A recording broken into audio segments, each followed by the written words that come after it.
Hello, everyone, and welcome to week 11 of competition for season 12 of the Spec-5 World Tour from the Red Bull Ring. My name is Alex Andersen. I'm joined in the commentary booth by Randall McGrew with Adam Thompson in our virtual production truck, and we're here in the rolling hills of Austria for one of F1's greatest circuits, at least in my opinion. And we're going to take some little itty-bitty Miatas and shoot them around here for about 45 minutes. In Randall last week from Phillip Island, we had a great last lap battle, and with the long straights on this track, and probably just by guessing, maybe only 1, 2, 3, maybe only 4, 5, or 6 corners that you have to brake for out of the 10 on this circuit. What are you expecting for this race? Oh, this one's going to be a wild one. We're going to see the drivers negotiating the track limits and trying to be as much on the edge of those limits as possible without incurring too many infractions. I think we'll see a high incident count from many of the drivers tonight, and probably not many going to get the bonus points for having very few incidents. So it'll be something to keep an eye on. Turn one in particular is really hard to be able to take at speed and not run off track. So we're going to pull up those points now. It could get spicy after this one. Yeah, it could get pretty spicy indeed, right? I'm still working on a couple of kinks on my end if you would like to take us through the points for now. Absolutely. We got Camden Hibbett with 2 wins running now, has the points lead with 656 points. Mike Dam only 10 points behind him. And then Mitchell Peak in third, only 4 points behind Mike. Ronnie Coates running in fourth. Rui Coimbra in fifth. We saw Rui get taken out there at the end of the race last week, very unfortunately.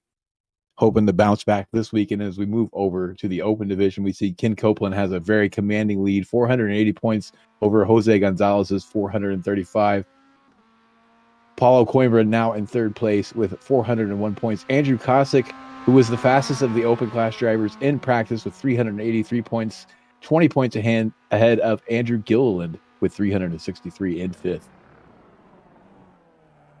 Yeah, so point standings pretty close all throughout the entire field, and as the season starts to wind down, including this one, there are only 3 races left in the season. So really, some of these drivers that are a little bit further back, like you mentioned when reading through the points, Randall, some of those drivers are going to really have to start turning on the jets if they want a shot going into the final round, which, might I mention real fast before the fact, it is the first 90-minute endurance race on the schedule for the Spec-5 World Tour. I believe the first one they have ever done, and that will take place at Sebring, and it will be the final race of the season. So next Thursday, we'll be here with Virginia International Raceway, and then the week after that, we will be here for a 90-minute endurance race at Sebring, which should be a pretty interesting race. Last time we went to Sebring, we had a 3-wide finish.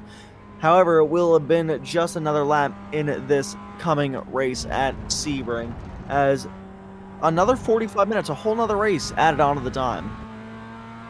And that one should be pretty interesting with 90 minutes in length, plenty of time to make things happen. We're going to jump on board here with Sean Hayes as he's going to take us on a lap around the Red Bull Ring. We see the steep uphill climb here to turn one. He's going to get over onto the left-hand curbing, open up this entry as much as you can, and you want to carry as much speed as possible. He's going to go all the way to second gear, keep it nice and tight. Wants to set a banker lap here, make sure he's not going to run afoul of those track limits. I believe they call this turns 2 and 3, this very long uphill climb. They maybe not. It's only turn 2 at the top of the hill here.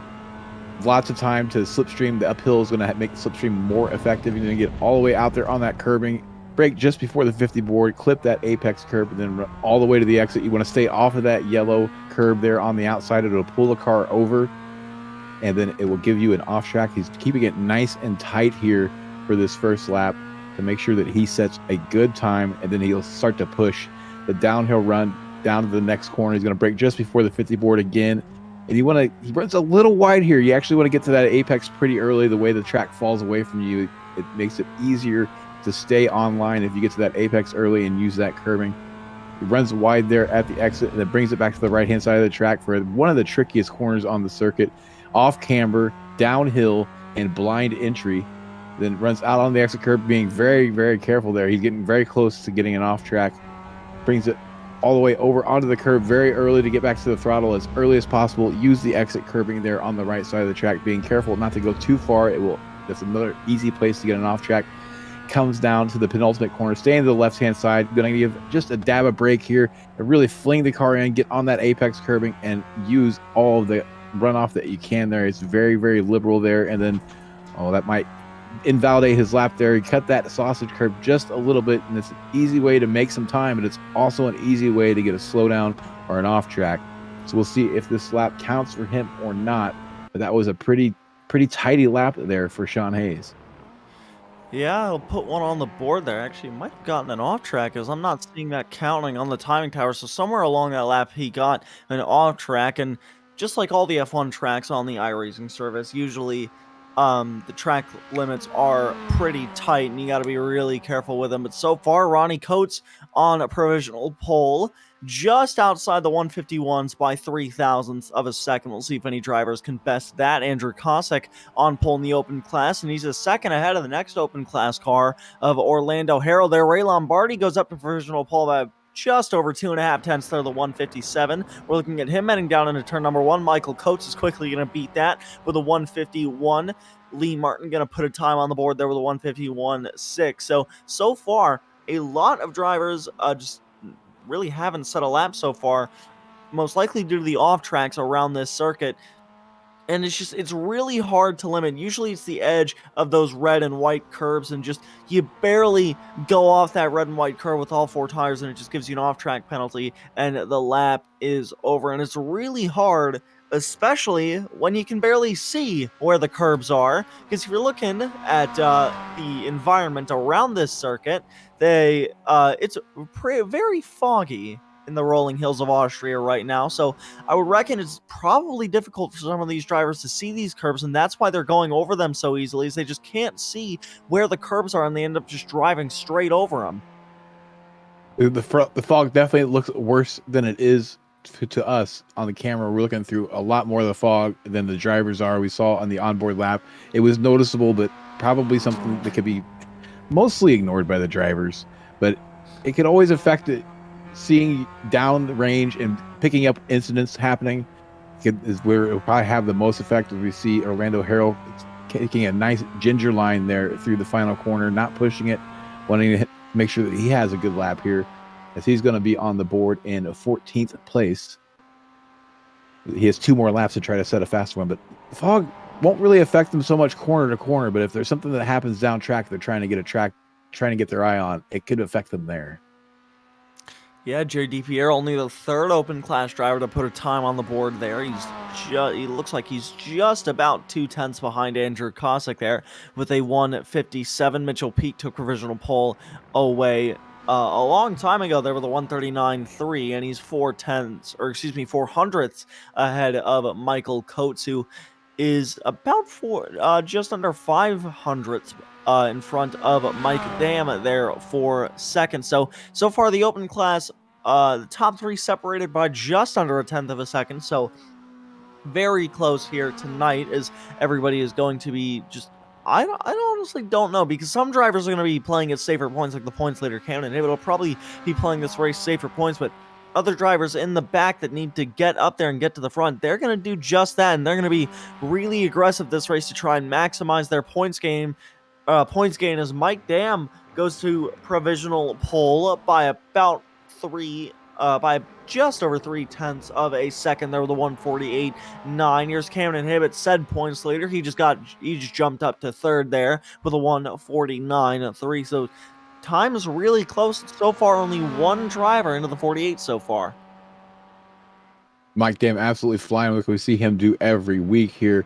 The practice times were a little hard to decode. Camden Hibbett was the fastest in practice, but it's hard to tell what sort of fuel load he was running, whether or not he had a slipstream. Slipstream going to be a huge effect here, but we see right now Mike Dam has the pace to kind of walk away from everybody here if he can break that slipstream. Yeah, definitely. And one thing that these drivers just still going to have to look out for is just pretty much each other, and even the open drivers have to look out for all the other pro class cars running around this circuit, as it will put a bit of a dent in their plans. That's exactly what Sean Rees just did. He just parked it right in between Andrew Kosick and Andrew Gilliland there, finishing his lap just about 8 tenths behind the open class pole sitter. As that will split up the open class, which, as we know, can be a bit of an issue in this race. Andrew Gilliland, however, running some pretty quick laps right now. He's currently green in the first 2 sectors, so we could see an improvement from him. Maybe he could shoot up to pole in the open class, as he's just under 500ths, excuse me, away from Andrew Kosick's time. So we'll see if he can improve without getting it off track here through the final corner. Just barely keeps it on the curbs, and down the front straightaway he will go across the start-finish line. Andrew Gilliland, see what he does. It was green, 3rd sector as well, and it'll shoot him up to 6th place overall, 2 spots ahead of the next open class competitor. And now Andrew Gilliland on provisional pole for the open class, and he'll bring it to a stop. Absolutely flying out there, showing he's got some good pace around this track. This is one of those tracks where it's a delicate balance between bravery and going over the limit. Some of these runoffs you can really abuse, like the one we see now that Jerry DiPiero is running over, and some of them are not very forgiving at all. So you really need to know where those limits are to really push them.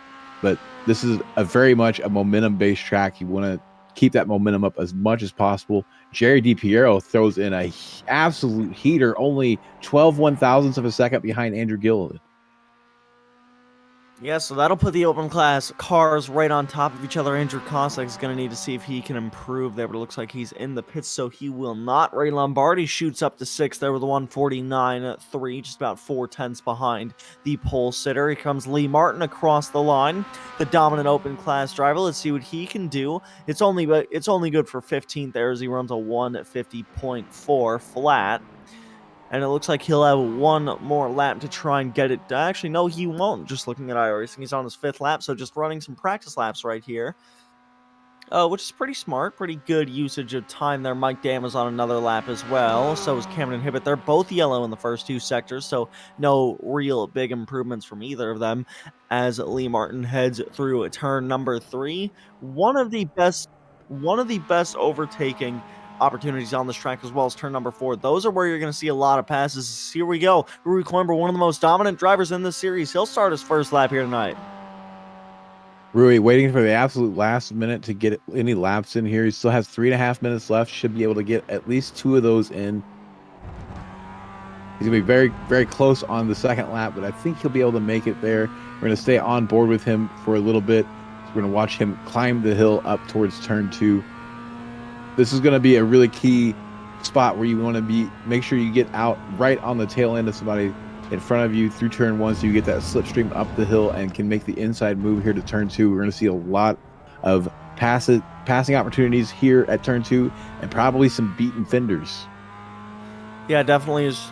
That will be kind of a last-ditch effort corner. Same with turn 4, which Rui's about to come up on these 2 corners. We've seen a lot of incidents in them in real life in Formula 1, as well as other racing series that head to this track on their yearly calendars. Rui Coimbra going to keep it nice and clean through there, gets it on the curve, inside and outside curves pretty nicely. Just gotta hold it to the inside here and just try and get a nice arc in through Power Horse, like you mentioned, Randall, off camber and blind on the entry, so you got to be really careful heading through this corner. So far, Rui Coimbra, green 1st sector, green 2nd sector. We'll see what he does as he heads through the 3rd sectors.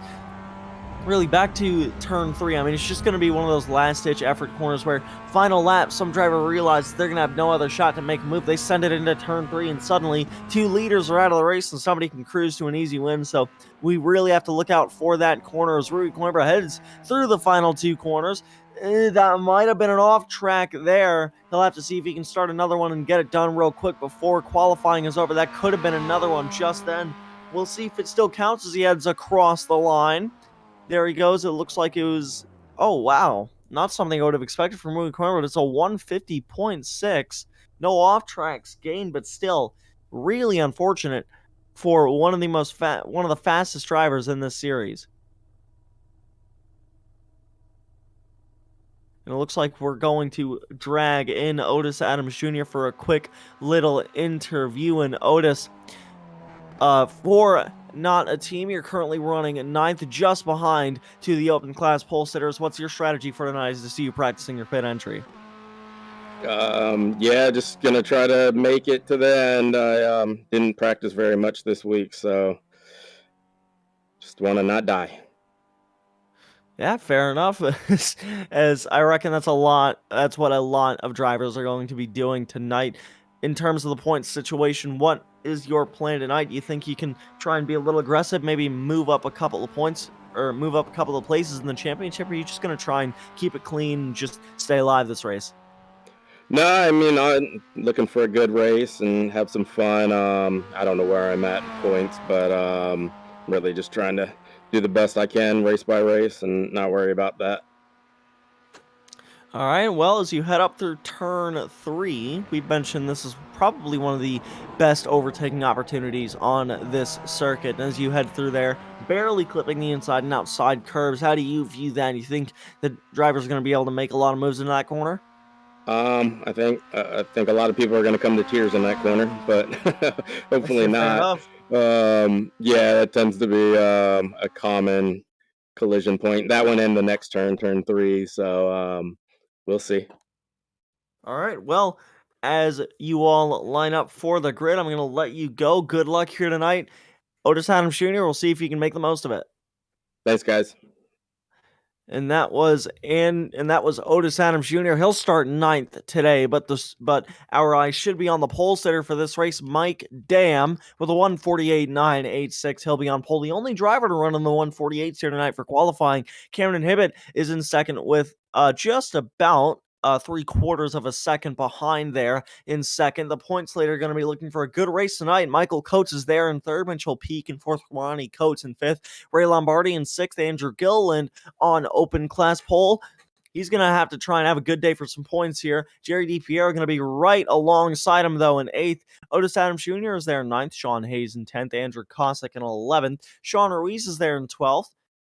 Behind them, Paulo Coimbra is in 13th, Orlando Harrell in 14th, Lee Martin in 15th, Ruby Coimbra in 16th, Greg Mack in 17th, Jordy Fike in 18th, Brian Zabowski in 19th, Eugenio Polici in 20th, Tom Athan in 21st. Actually, those bottom 5 didn't set a lap. Ken Copeland, Charles Vaccaro, and John Casey, all 5 of those drivers did not set a lap time. So that is your starting grid for tonight. As the field lines up, we're just about 35 seconds away from cars getting ready to hit the track. Randall, what do you expect out of this race?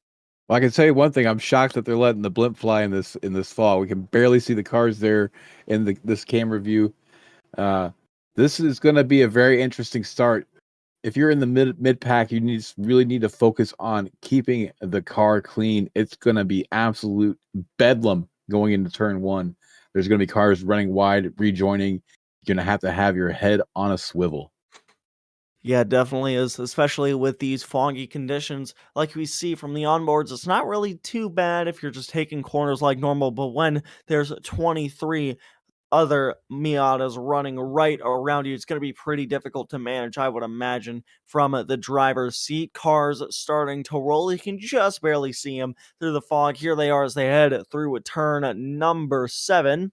And then through turn number 8, Camden Hibbett, the points leader, he's going to need to have a good day today if he just wants a nice run through Virginia International Raceway and Sebring. And so far, he's already started off with a good one. He'll be aggressive early to try and lead some laps, maybe lead the most laps, try and get some of those bonus points. Obviously, bonus points don't mean as much as they did last season with the adjusted point system for season 12 of this series, but the iRacing safety car going to dive into the safety of the pit lane. Now it is all up to the drivers. There's 24 cars going to go to war here for 45 minutes. They're going to approach the restart zone. It's all up to them now, as we'll see who can get a good jump, who can get some good points here tonight, and overall who will win. The green flag is out from the Red Bull Ring, and it's a decent start for Mike Dam. Cameron Hibbett's going to best it, though, with some help from Mitchell Peak around the outside. They're already trying to go almost 4 wide behind him.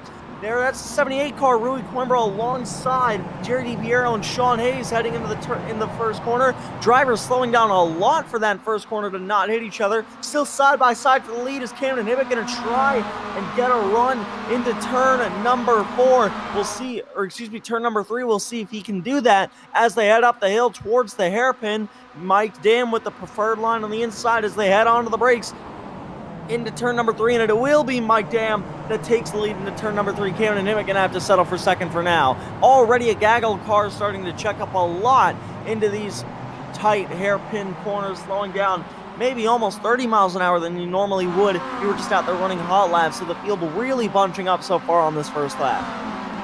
You had to expect a logjam, especially there on the inside of turn 1. We saw Camden Hibbett actually pull a pretty cagey move. He looks like he's gone for the lead. Camden Hibbett now in the lead. Takes over that spot there going into turn 4. Maybe we can get a replay of that. Looks like Mike Dam maybe had a little bit of problems there with cold tires, as now they're taking the run down from turn 3 to turn 4. Mike Dam leading the way, and we're going to see Andrew Kosick pop his nose out there, get a nice run with that slipstream down the hill, and just flat out break Mike Dam, get over to that apex, and take the lead away here on the first lap. Yeah, like we mentioned, the turn 4 and turn 3 hairpins, some of the best sources for passing on this track. And I don't know if my eyes are deceiving me or if that's actually how big the gap is, but Camden Hibbett has managed to pull away by about 1.1 seconds. Oh, it's under a second now as Mike Dam really pushing that car to catch back up. And here's side by side for 5th as Ronnie Coates trying to get around, Ray Lombardi now. So they head down the front straightaway there. Pack racing almost 2 by 2. And Rui Coimbra going to try and send it 3 wide to the inside of the open class cars. He'll have to check up a lot on the inside there to not hit anybody. Here comes Otis Adams Jr. sending it up the left side. He'll make it 3 wide to gain some spots as everybody going to defect back in line, but still almost 3 wide for this spot as Otis Adams Jr. gets a 2-for-1 special there into turn number 1. I've seen some guys out here really aggressive early on trying to make up some spots. Otis trying to get around some of these open class drivers, managed to get his way past Jerry DiPiero, now working on Andrew Gilliland as they're taking the run up the hill and then back down to turn 4. Camden Hibbett still leading here. Maybe we'll see a bit of a return of Mike Dam here over the next couple laps, see if he tries to set up a move, scouting out where he'd be able to pass later in the race.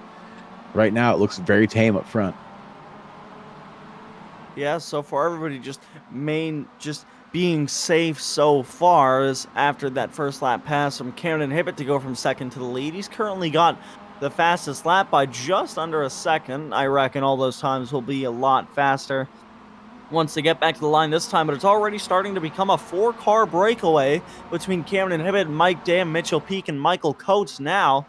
As Ronnie Coates and Ray Lombardi have to try and catch up to the field. They might bring along Andrew Gilliland with them, as 2 not-a-team cars are splitting the open class leaders right now. Look at this pack behind the leaders as Andrew Gilliland leading a train of cars through the final couple of corners now, really pushing those track limits to stay ahead of the 2 not-a-team drivers. Otis Adams Jr. really pushing this car to move up towards the front of the pack, and he'll try something towards turn 1 now. He's going to have a nice little side draft down this front straightaway. We'll see if he can make anything happen with it. It'll pull up alongside, almost completely ahead of Andrew Gilliland into the first corner, and he will take that spot away, just barely not.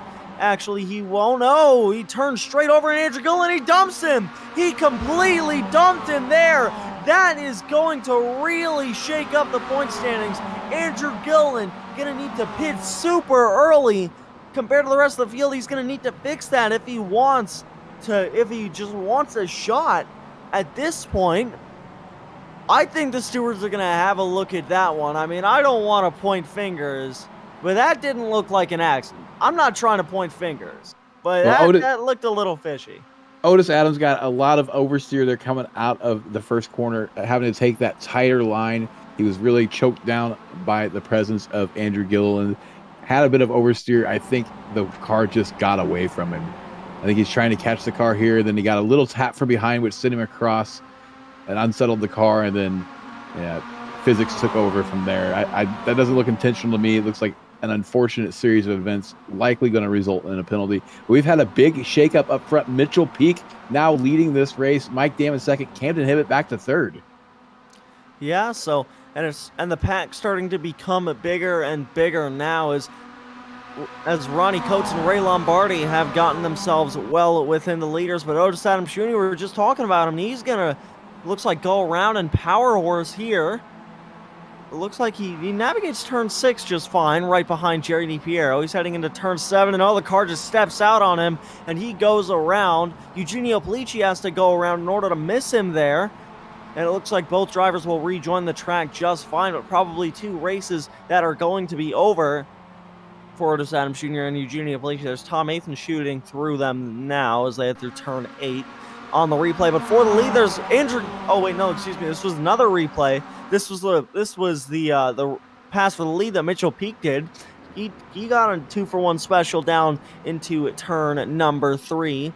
Excuse me, I thought I saw Andrew Gilliland spin again, but that was just the replay. There's the same camera shot. Mitchell Peak still going to lead the field through that corner as Mike Dam just kind of hanging out on his rear bumper right now. I reckon that just like normal, the race is going to kind of stall out for a second as drivers are just going to wait for the pit stops. And one thing that I want to point out here, Ray Lombardi having one of his best races to date, currently running in 6th place overall, running up with the leaders. And in just a little bit, he might have another pro-class car riding his rear bumper as Rui Coimbra trying to close up to this field. But so far, Ray Lombardi doing a great job in this race. Ray Lombardi really up there, hanging on the back of Ronnie Coates and Rui Coimbra. Rui's made his way up a bit here. Ronnie Coates able to pull that group back up with the fighting that's going on for the lead. Keep your eye on this Ronnie Coates guy. This is the pit stop here is going to be about 37 seconds total length, and half of that is how long you're stopped. So Ronnie Coates is in a good position to be saving fuel here. We know he always nails the pit strategy.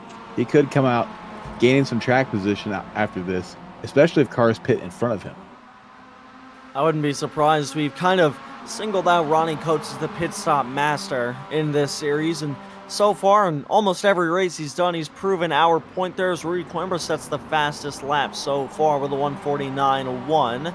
That wouldn't even have beaten pole time, so obviously the slipstream not helping these drivers all that much, as they're probably I would go with they're probably saving fuel at the moment, just trying to get a nice clean run to the finish and through the pit stops. So far, I mean, it's just going to be a calm race from here on out, but not for Camden Hibbett, as he's going to try and make a move for second. It looks like he will easily get that move done around Mike Dam. Mike could have another bite at the cherry here as they head towards turn number 4. And it looks like he's just going to ride in line for now, not really do too much with that as the field heads towards turn number 4. Rui Coimbra continuing to close this gap down and put himself in the fight for the lead of this race. He's got it under a second now as they head through turn 4. The quicker he joins this pack, the better. He'll be able to save some fuel. Right now, he's having to really burn it up in order to catch them, and it's going to hurt him come the pit cycle. But if he gets here quickly enough, he'll be okay. The pit window this week opening on lap 8 and closing around lap 17. Maybe a little bit longer if you can stretch out some fuel, but we'll see them stopped in their box for about 18 seconds. Yeah, and little image you're seeing on your screen there. Randall, if you would like to explain us why. Jose Gonzalez, as you noticed, was not on the grid. He's not able to join us for the remainder of the season as he's battling some personal health issues. And you're seeing drivers from the Not a Team team.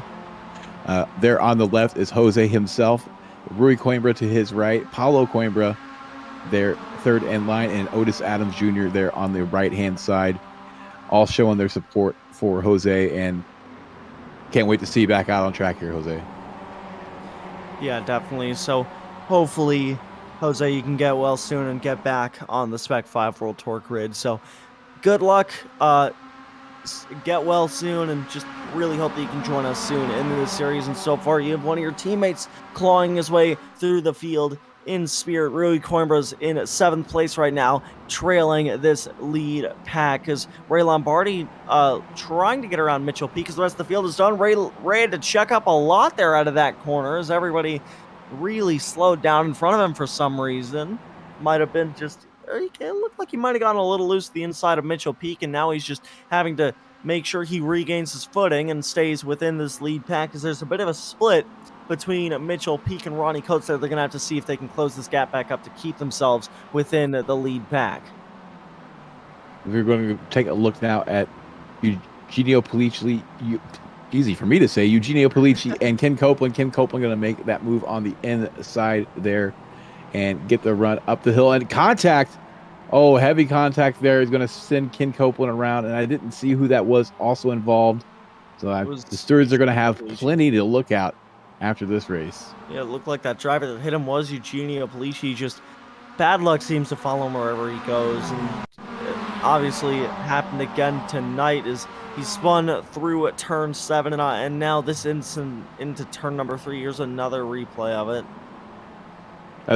Brian Zabelski there on the outside. Looks like he gets onto the curb at the same time Ken Copeland is blending out. They make contact.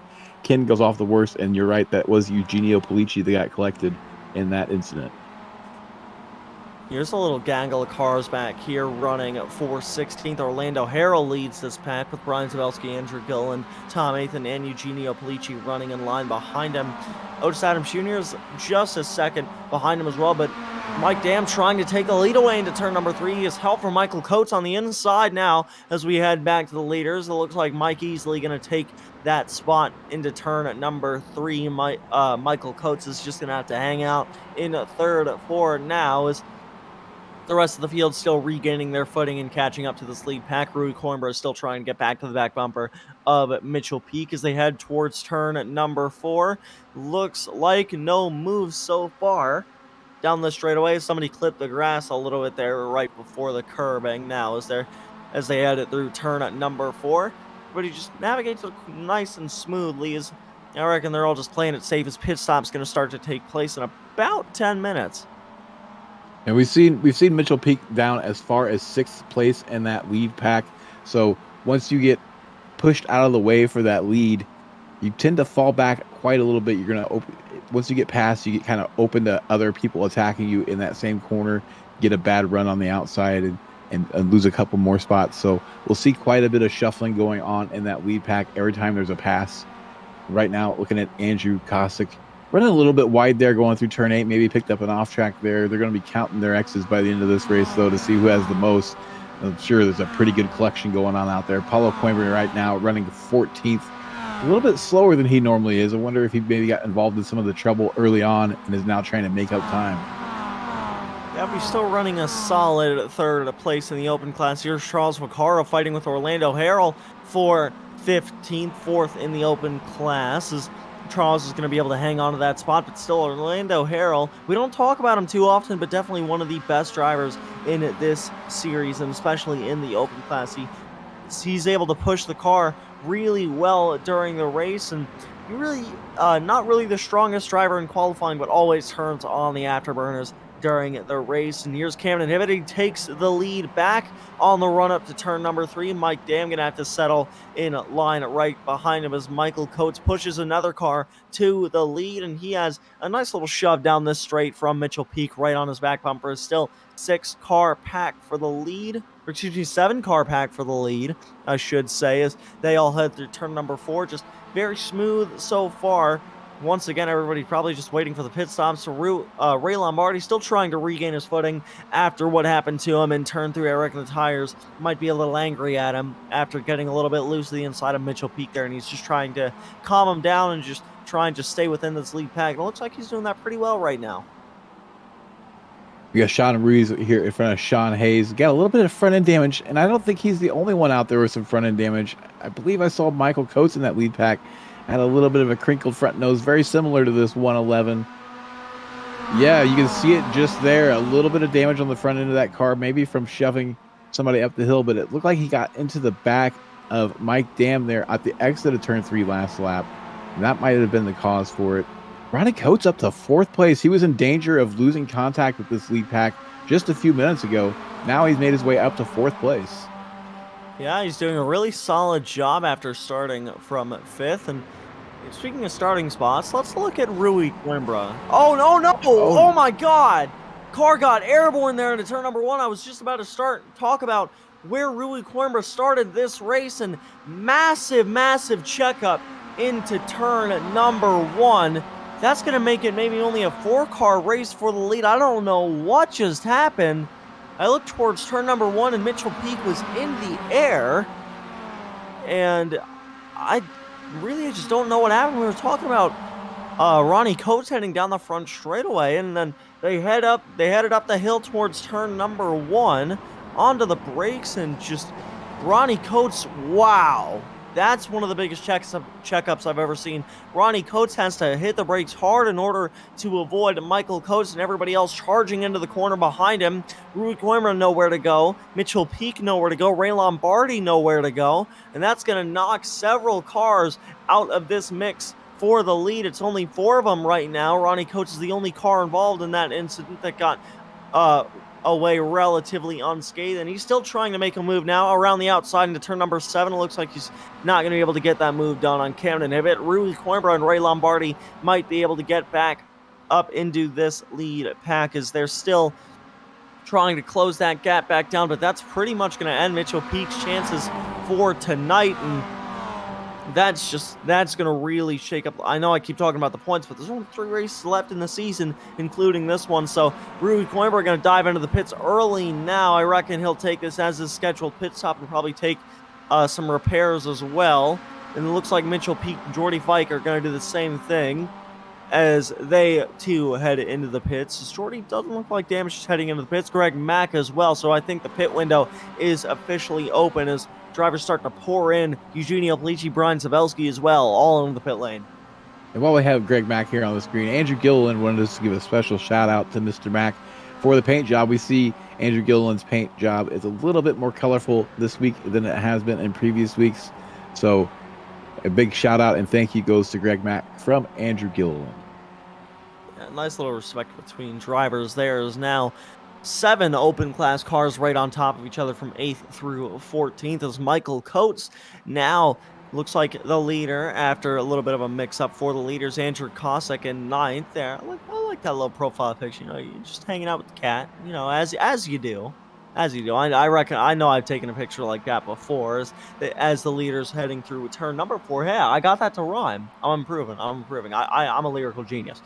However, regardless, heading through turn number 6, Michael Coates leads the pack after a little bit of a scramble for the lead after that incident between the lead cars. Ray Lombardi still trying to hold on. I reckon if he had Rui Coimbra in front of him, he'd probably be back with the leaders right now, but obviously no draft buffer in between himself and Ronnie Coates, so he's just having to hold on now behind this lead pack of cars as the 4 of them, only 2 of them actually were involved in that incident. Michael Coates and Ronnie Coates were both in that little wreck into turn number 1. It looks like none of them get ahead in the pits so far. Everybody's staying out, but Ray Lombardi, honestly, he's doing a really solid job staying with these lead cars. Normally, we see Ray Lombardi maybe fighting in the midfield in the pro class, but today he's putting out a statement saying, hey, I can do better than that. He's doing really well so far in this race, and you can see the front end damage there.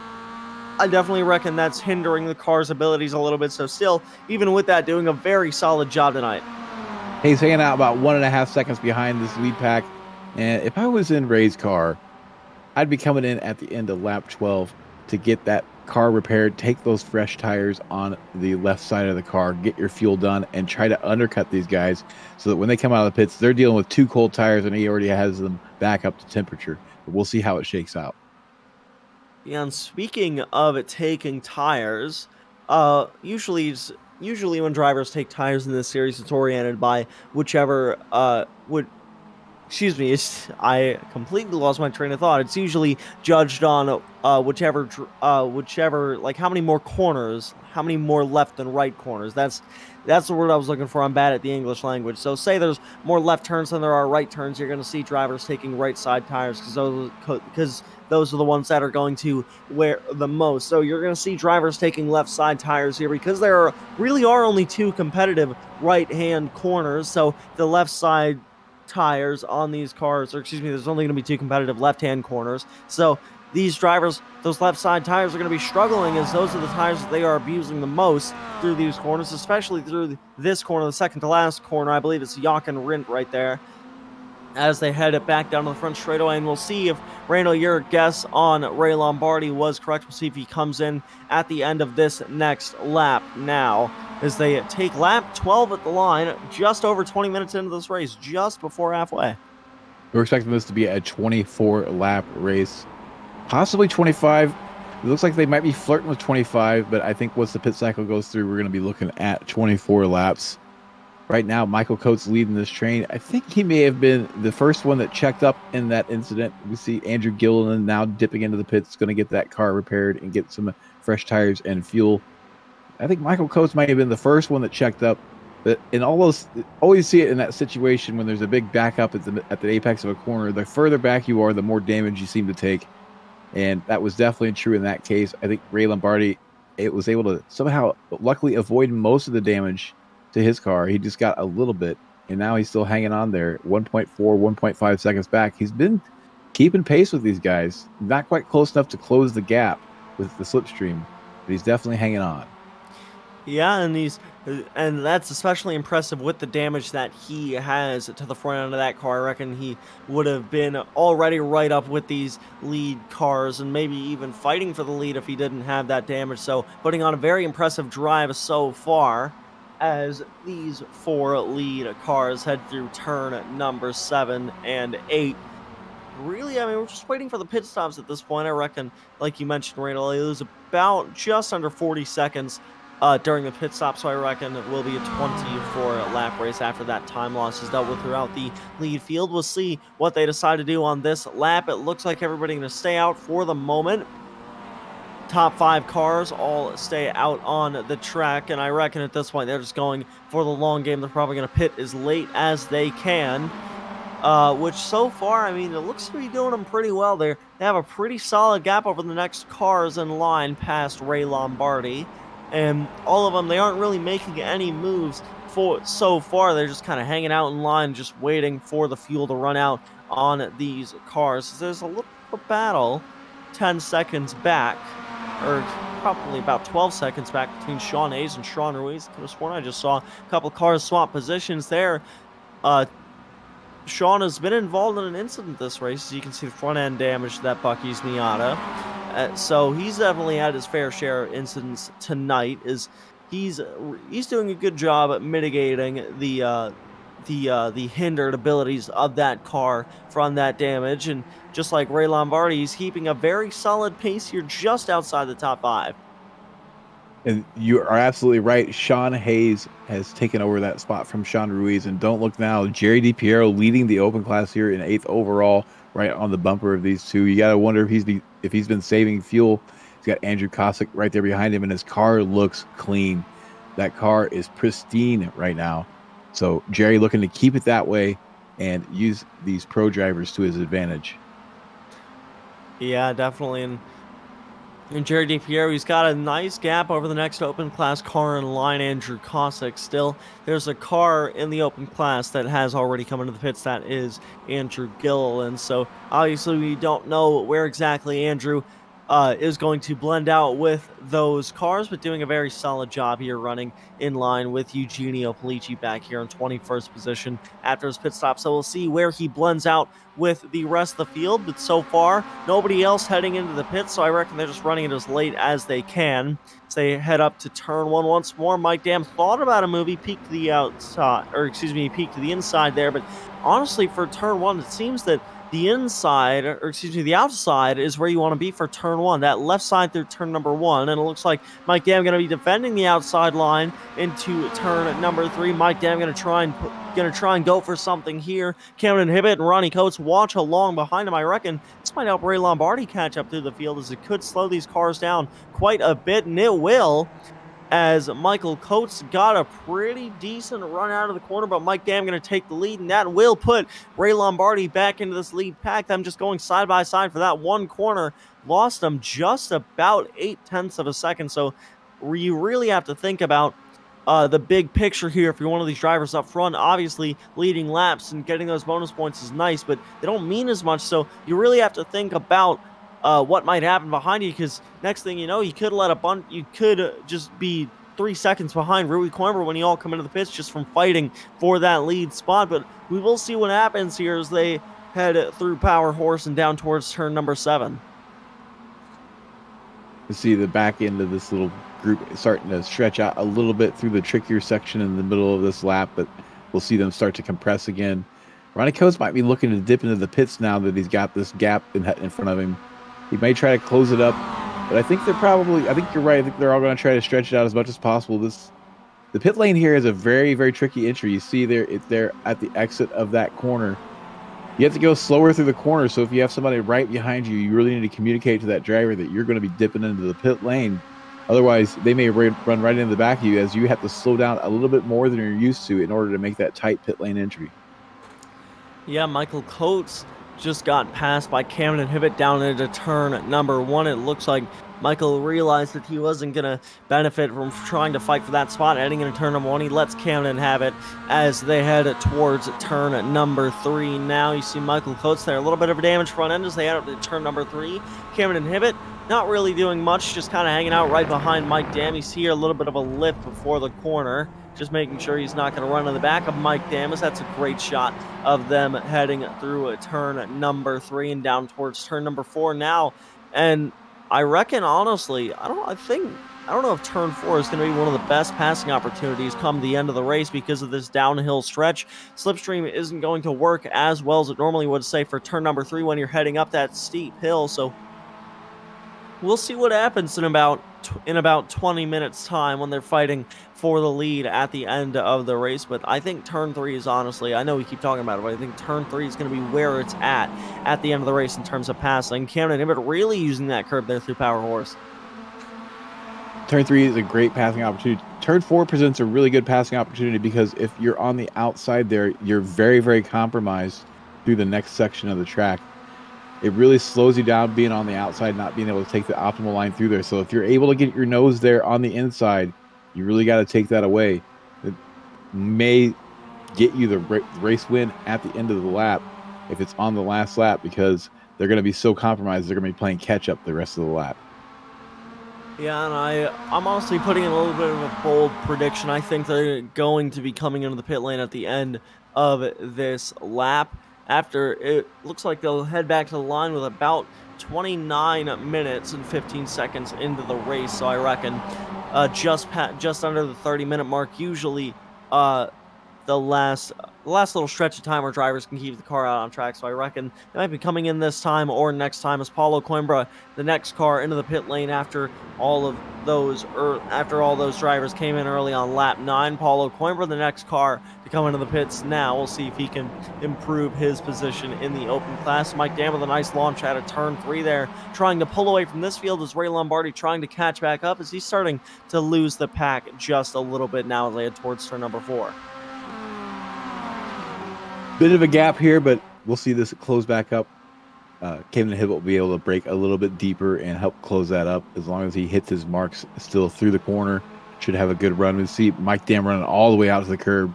Mike Dam, the driver that's always going to use every single inch of the track to go faster. It's one of the reasons why he tends to be so much faster, especially during qualifying, than a lot of these other drivers. We see him running a little bit wide there through Power Horse. That'll help Camden catch up. But this lap or the next is when we're going to see them coming into the pit lane. Yeah, and Mike Dam, he's really starting to stretch this gap out a little bit, as you can see the driver's safety rating on the left there and their I rating on the right there. And look at the I rating difference from Mike Dam, 5.6K road I rating compared to Camden Hibbett with the 2.6K. So really, I rating doesn't mean all that much, as yes, we were correct. A lot of drivers diving into the pits this time. 4 of the 6 cars in that lead pack, Mike Dam, Camden Hibbett, Ronnie Coates, and Ray Lombardi all into the pits this time. It looks like a solid pit entry for all of them. Don't think anybody sped theirs. We did see a couple of them having to check up a little bit more. It looks like actually 5 of those cars heading into the pits is Michael Coates, the only car that stayed on the racetrack. Andrew Kosek, Sean Hayes, Sean Ruiz, all into the pits now as these drivers gonna have to really try and fight for some nice gain time on pit lane if they want another shot at the win. And driver that's gonna have to try and make the most of that is Andrew Kosick, who has been in the mix for the open class lead, just hasn't been able to get completely up there. Here's the replay of his pit entry. Looks like because of this, yeah, he goes wide just a tad there. Has to really cut it back in order to make it into the pits that time. Looked like he gained a little bit of time there on that pit entry, though, attacking it the way he did. To see Jerry DiPiero and Michael Coates both stuck out. Orlando Harrell did as well. We'll see them come in at the end of this lap. Most likely, Mike Dam comes out in front of Camden Hibbett to inherit the effective race lead. We'll see if Michael Coates can stay in front of these drivers or not. But I think this one lap without slipstream might hurt his chances. He might be at the end of this lead pack. Don't look now. Is that Rui Coimbra has rejoined the lead pack? I wouldn't really call it a lead pack anymore. Is Mike Dam 2.5 seconds ahead of Camden Hibbett and Ronnie Coates a second behind them. So really the lead pack split up a lot after those pit stops as Mike Dam got a massive jump on the field. And yes, Michael Coates will come into the pits this lap. So I reckon maybe with having to take less fuel, he might be a little bit faster, but definitely that lap without slipstream was going to hinder him quite a bit. Is Mike Dam going to lose a bit of a pick from a lap car at the end of this lap? I reckon Orlando Harrell probably going to head into the pits. We'll see what Jerry DiPiero does. It looks like he's trying to check up. He'll head into the pits as well through the second to last corner. So I think if Orlando Harrell pits, if Orlando Harrell pits it, will completely cycled through. And no, he's actually going to try and stay out again. So trying to stretch it one more lap, and he's giving Mike Dam a little bit of a pick here. And what I mean by that is Mike Dam can use Orlando Harrell's draft to just stay ahead of Camden Hibbett and all the other pro class drivers behind him that would be trying to race him for this lead. But Michael Coates gets a nice jump on him here. Looks like he's going to come out in second overall. So yeah, Michael Coates with a really solid stop there, and that's going to help this pro class as these drivers, they're going to be able to draw closer to Michael Coates, who's closer to Mike Dam, and if they work together, push each other down these straightaways and really work to get towards Mike Dam, they're going to be able to try and get back towards the leader. But I reckon Mike having to get around this lap car isn't going to help him all that much. It's going to really slow him down into this corner. I would imagine Orlando can obviously try and stay in the overall lead here, I would assume. And that's going to really affect Mike Dam's corner here, and it's going to allow the drivers behind him to get a nice run through this corner and make up some time here. They have the gap under 2 seconds now. Right now, they need to work together, keep this nice and collected. Don't fight each other until they get closer to the leader. And you're absolutely right. Orlando Harrell will help them get back into contact. Though the gap is still just over 2 seconds, they got some work to do. They got Mike Coates leading that group. He's been fast all day. We've seen Mike Dam have 2 unforced errors this season from the lead. Do you think we'll see a third, Alex? Well, I don't want to give him the commentator's curse, so I'm going to go with I hope not.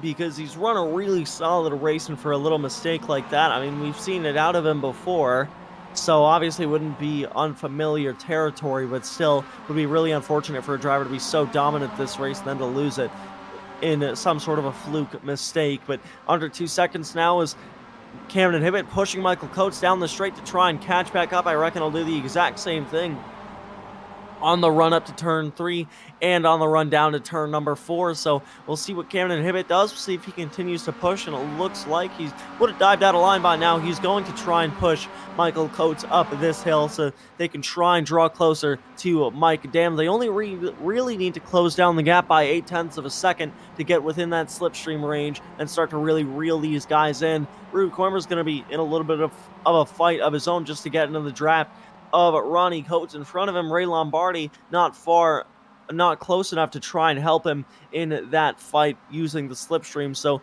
we'll see what happens as they head through turn number 4.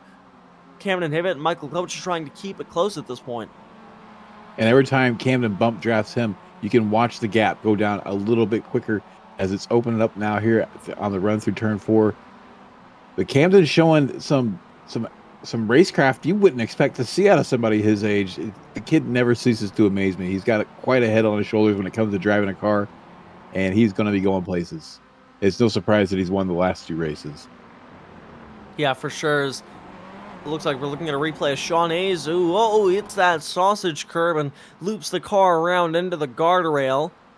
As it looks like he'll be able to get back onto the track with probably a little bit of a damaged left front there, as you can see that tire.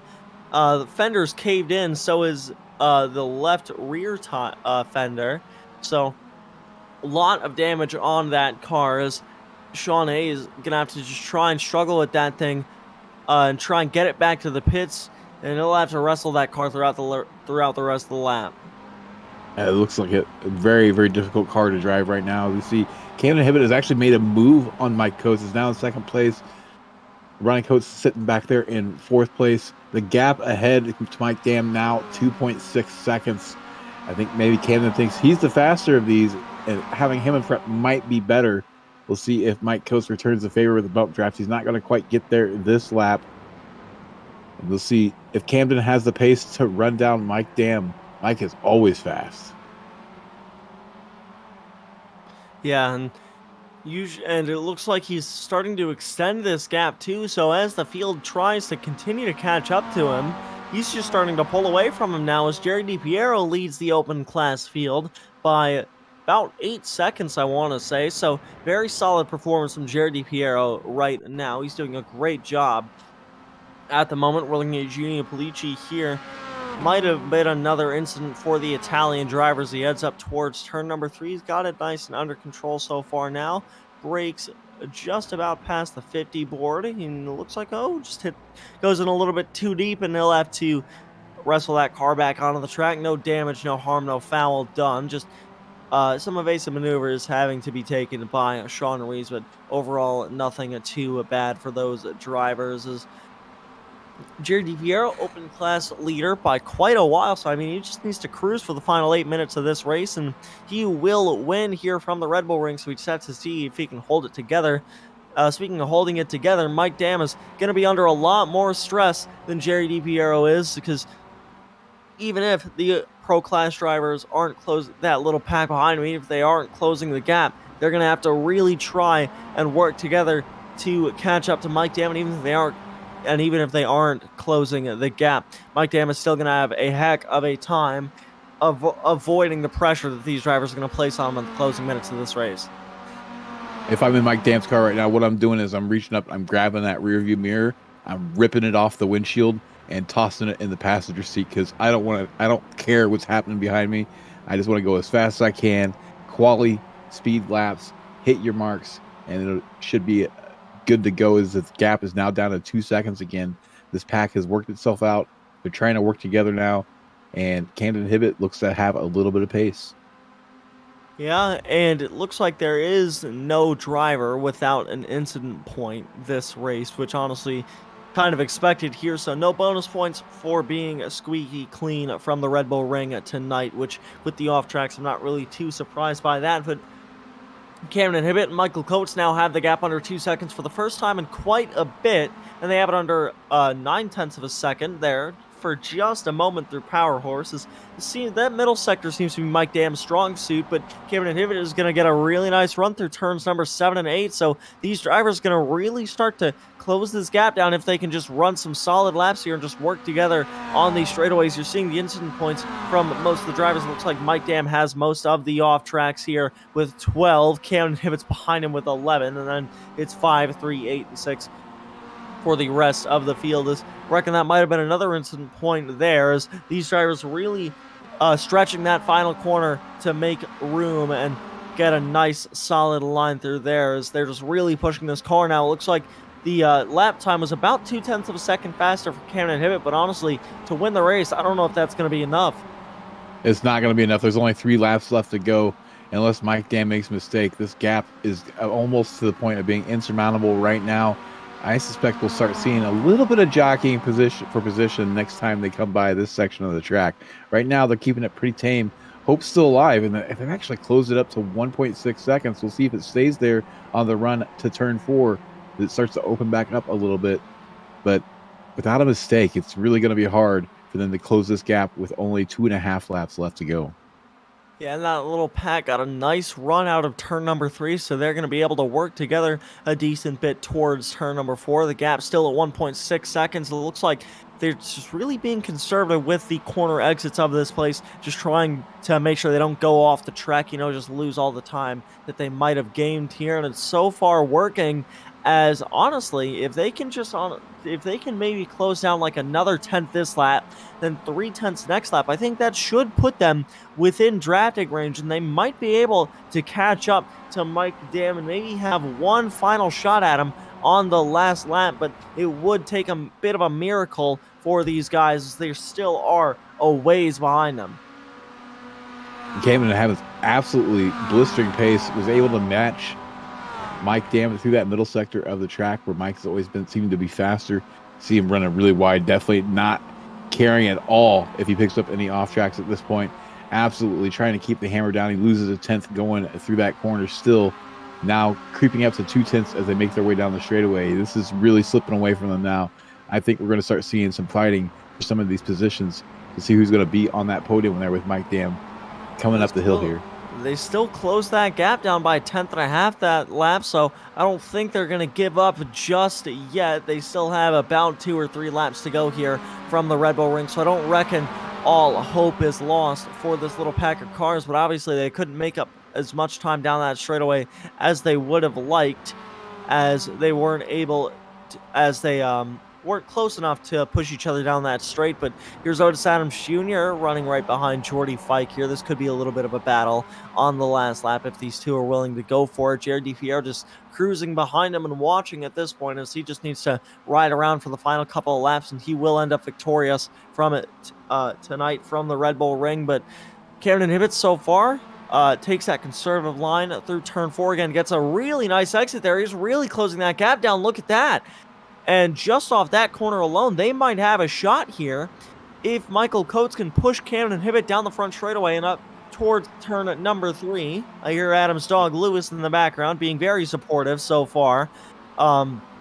As now they head through turn number 7. This looks like the gap will be about 1.4 seconds by the time they get back to the start-finish line.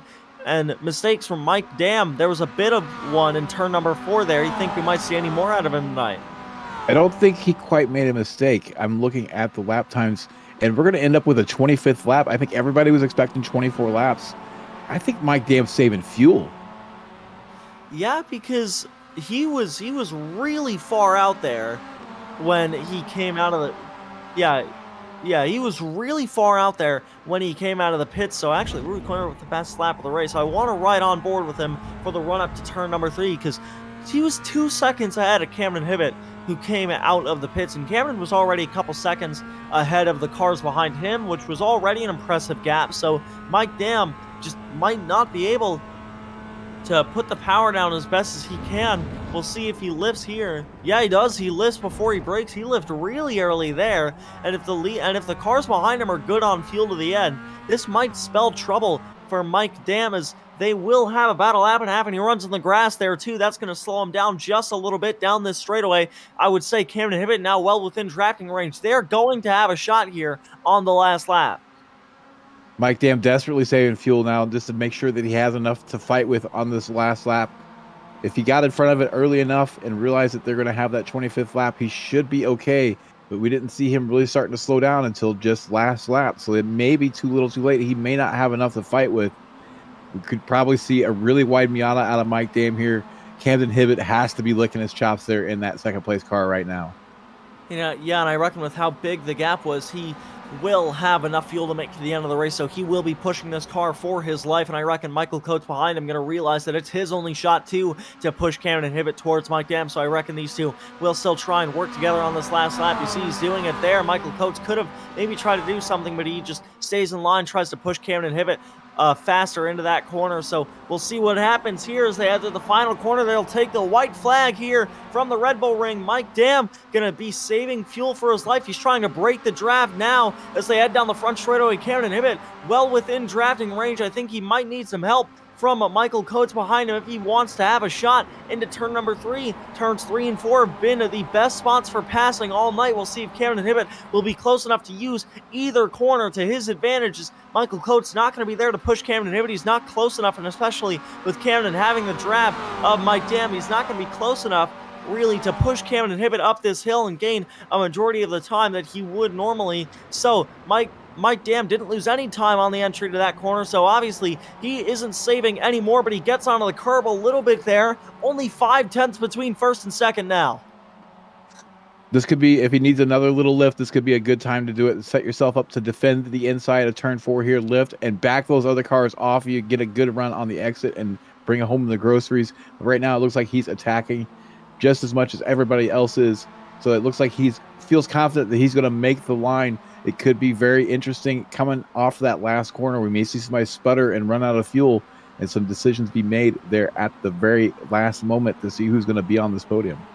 Yeah, but Camden Hibbett got a really nice exit out of turn 4 there. That's where he's been stronger than Mike Dam all day. He'll have one final shot into the final 2 corners. Let's see if he can get this moved on as they head through turns number 7 and 8. Camden Hibbett, he's right there as they head through the final 2 corners. Can he try a dive bomb? Can he go 3 in a row? We'll see what Camden Hibbett does as they head through the final 2 corners. Michael Coates there in the picture as well. Camden Hibbett is going to need a good exit here if he wants to make a move. He'll try and get the best entry he can. Mike Dam really sends it in. Camden Hibbett's not going to be close enough. Mike Dam with the pit strategy of the century. He will win from the Red Bull Ring. Camden Hibbett takes second away. Michael Coates in third. Ronnie Coates is in fourth, and he just took the fastest lap there on the last lap. Rui Coimbra in fifth. Ray Lombardi in sixth. Jordy Fike in seventh. 30 seconds back from the leader, so that just shows you the pace of the top 6 cars tonight.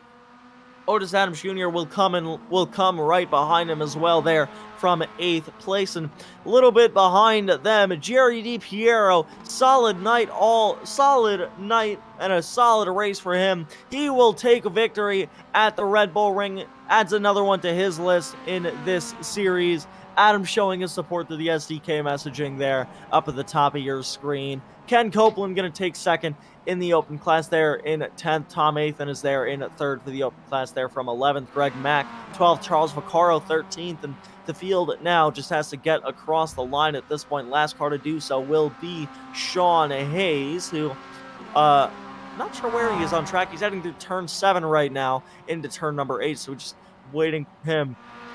And looks like we can squeeze it in real quick. Sean Hayes will be our back marker salute for tonight. Sean, it started out great, and then it just all started to go wrong once the first couple laps got done. But we applaud you for staying in here 2 laps down, fixing that wheel damage, and finishing the race from the Red Bull Ring. So, Sean Hayes, we salute you, my friend.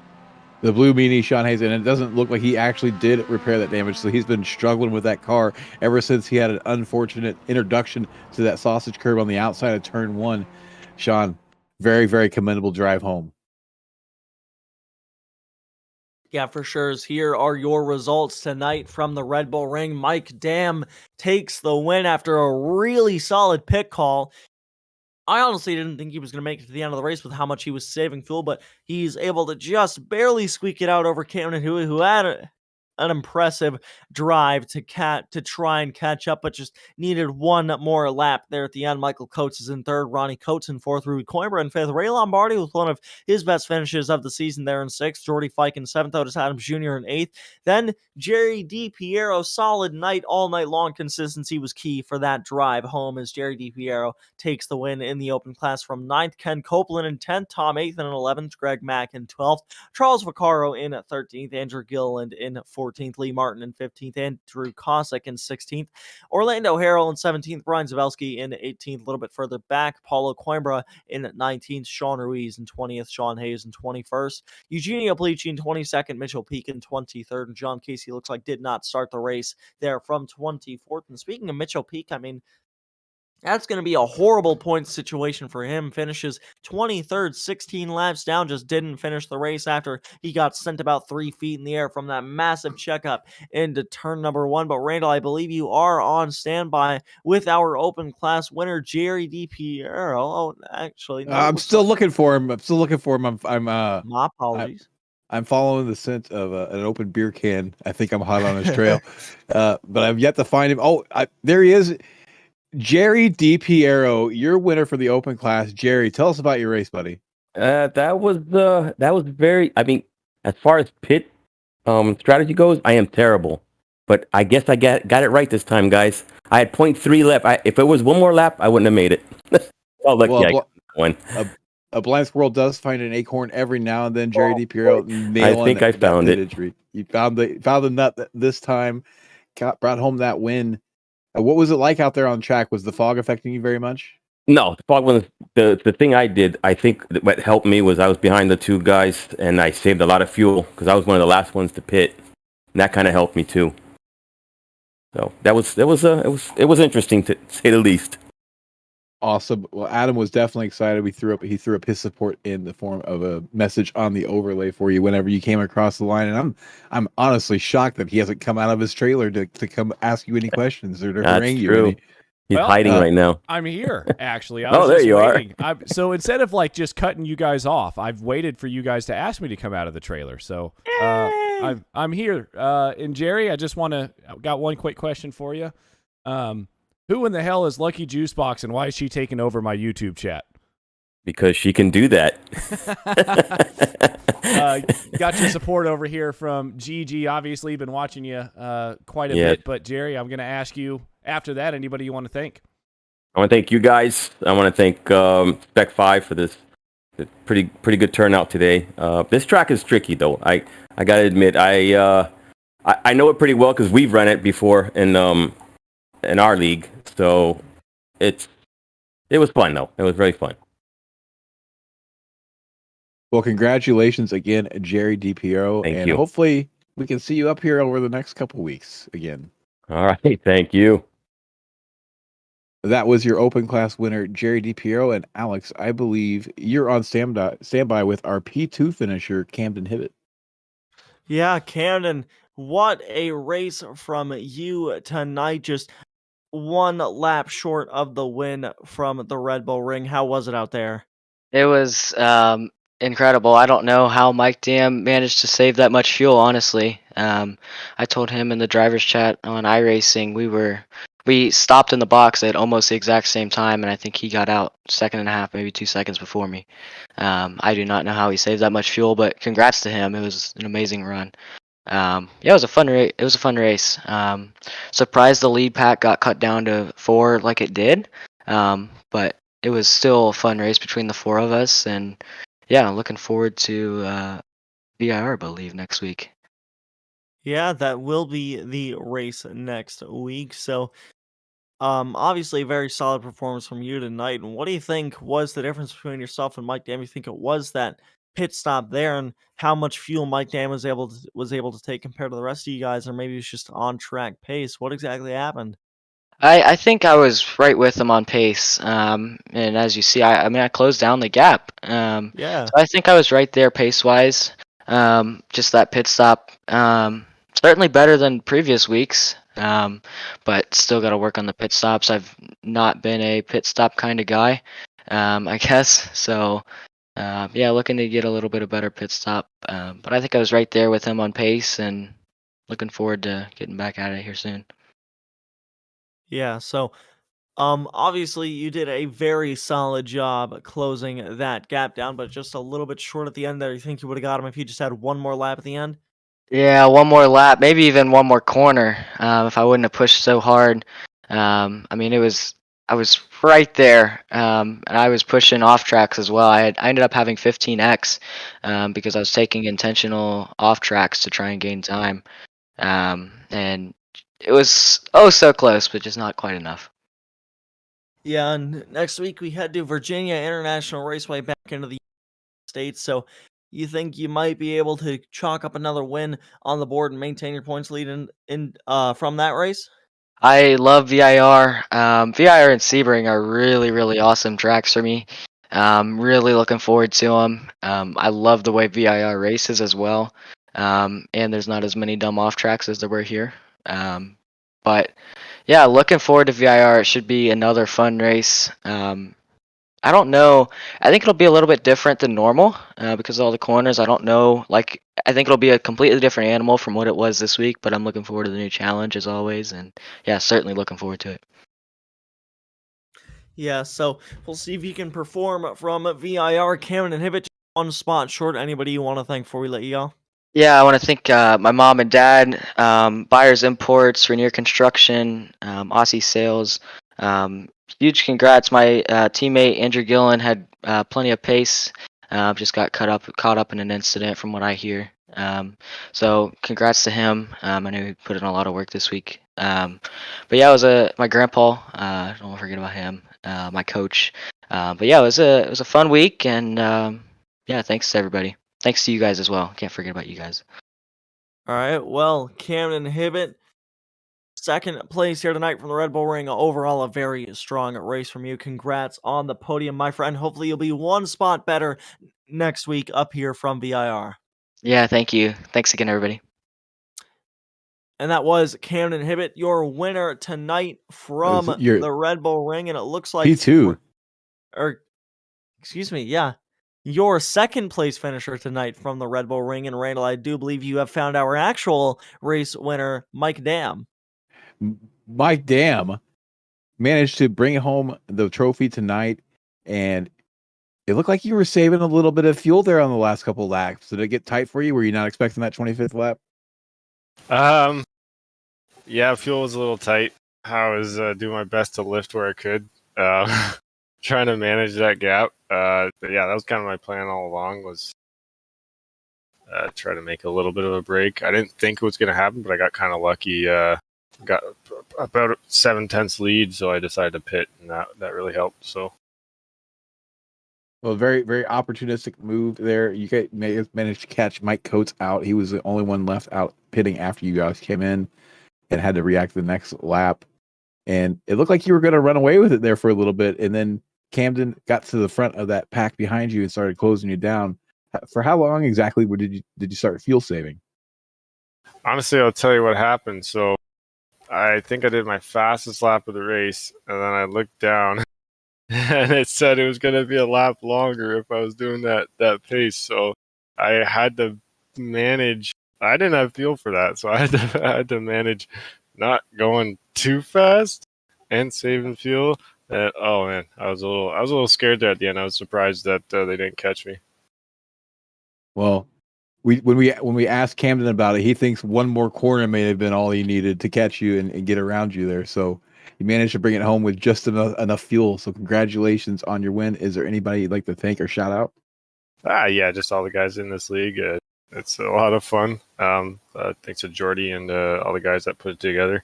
Yeah, just the guys at Orion. And thanks to you guys for broadcasting. Awesome. Well, maybe we'll see you up here over the next couple weeks as we head towards VIR and Sebring. Thanks, guys. That was your overall winner, Mike Dan. We squeezed an extra interview in there, and we're able to do that because Slow Motion Broadcasting sponsors this league, so we can use all the airtime we want. That's right, Slow Motion Broadcasting, all your league broadcasting needs. Check us out over at www.slowmotionbroadcasting.com if you're interested in getting your league broadcasted. Yeah, and I've covered my league on this channel once before. Definitely a great service for any league owners, and no upcoming streams tonight. So it looks like that is going to do it for us. My name is Alex Andersen. I've been joined in the commentary booth by Randall McGrew with Adam Thompson in our virtual production truck. And from race 11, maybe 10, I'll have to check again, but from the Red Bull Ring of Season 12 of the Spec-5 World Tour, have a good night.